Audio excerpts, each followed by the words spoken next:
Hey, hello, my people. My people, hello, once again, right? Yeah. Hello, from the west side, from the west coast of United States, Oregon to be specific. Yeah, you are welcome. You are welcome to this video. Yeah, once again, yeah, this is me. Yeah, you are welcome. Yeah, today I want to bring you guys your mind to something. Maybe you've heard them say it, but you've not really thought about it deeply. You know, these politicians sometimes they say stuff like, all the political commentators, they say things like, oh, the NDC and the MPP, they both have 40% of the voting population in Ghana. Like, they have that there, assured, rest assured. Have you really thought deeply about that?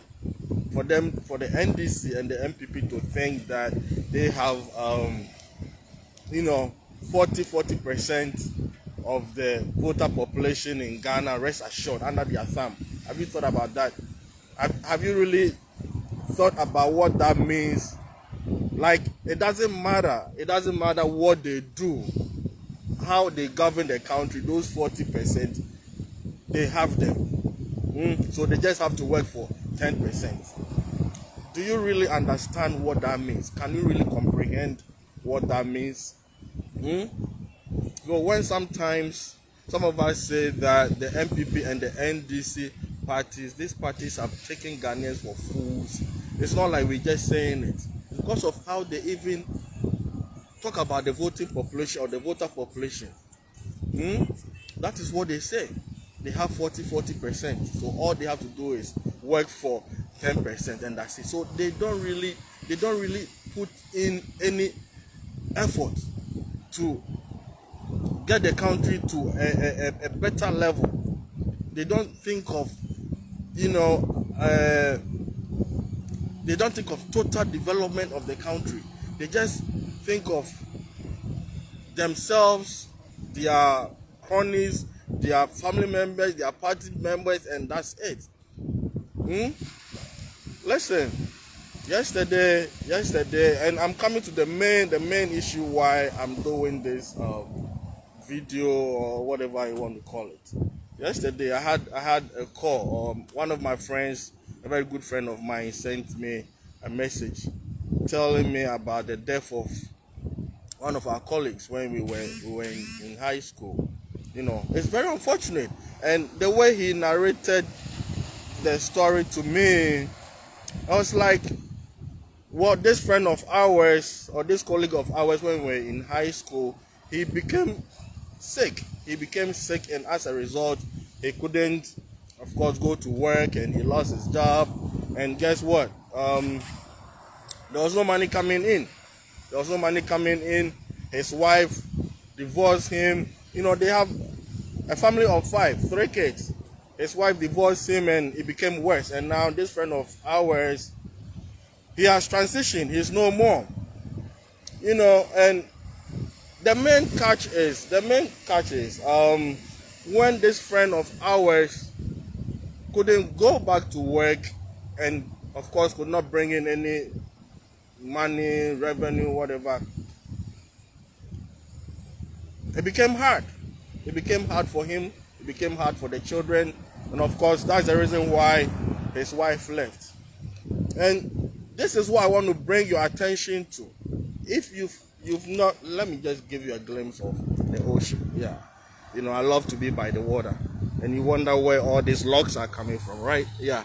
So if you've not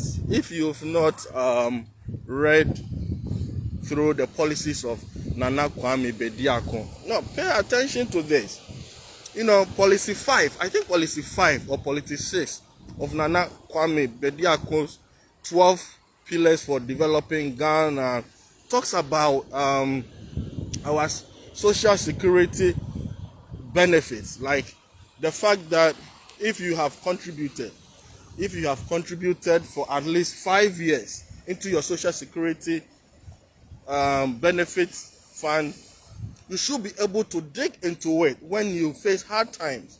You know, like for example, when this friend of ours he became sick and he couldn't go to work, he should have the opportunity to use some of his social security contribution.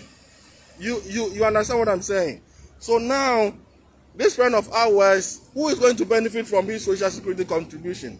For the past years that people have contributed into their social security fund, and they are no more, they died, whatever happened to them, who is benefiting from the social security contribution?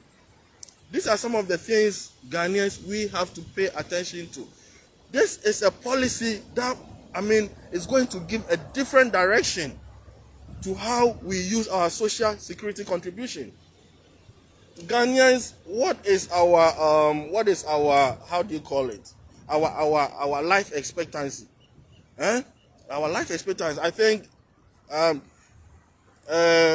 men die at 50, 53 and women die at 56. I may be wrong. But these are some of the things we need to pay attention to. Our social security contributions. Most of us don't even attain the age to benefit.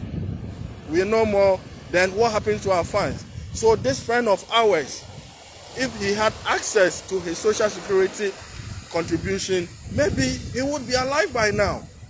And this is some of the reasons why some of us, we have been strongly advocating for Nana KWAME BEDIAKO to lead the country. His policies that he proposed, you see that it has very deep, importance to all of us. Think about it. The MPP and the NDC, what kind of policy direction do they have? None. When they come, all they talk about is building roads, building schools, and they don't even do that. Look into the 12 pillars of Nana KWAME BEDIAKO, and you will appreciate where this guy is coming from. Policy 5, like I've already stated, talks about the fact that you can use your social security funds, at least after contributing for 5 years into your social security fund, you should be able to dig into it. If you want to use it for school, you want to dig into it to build your house, or you have a medical condition, you need some money for your medical care, whatever. So these are some of the things we have to look at. So for today, this is what I want to bring to your attention. Ghanaians, let's begin to wise up and, think about issues in totality. Let's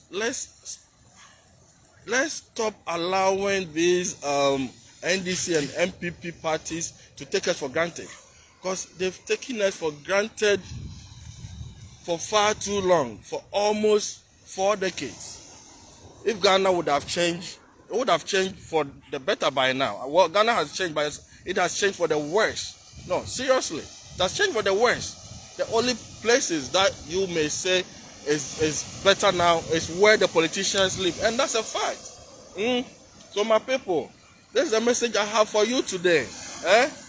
Let's not forget about Nana KWAME BEDIAKO 2028. Seriously, that guy's policies, they are deep. If you've not had your hands on them, get them. They are online. Print them and go through them. Digest, assimilate them, and you will appreciate where some of us we are coming from. Well, I will not talk too much today. Like we always say, or like I always end, if you drink, don't drive. If you drive, don't drink. And what? Peace and love to you. Okay? Peace and love to you. Bye for now. Love you all. Thank you all for watching, all those who watch. And please, let me know what you think about what I said. The policy, the pillar 5 of Nana KWAME BEDIAKO's 12 pillars. Okay? I love you all, and let's all be good. Okay? Eat healthy, and if you drink, don't drive. If you drive, don't drink. Love you. Bye-bye.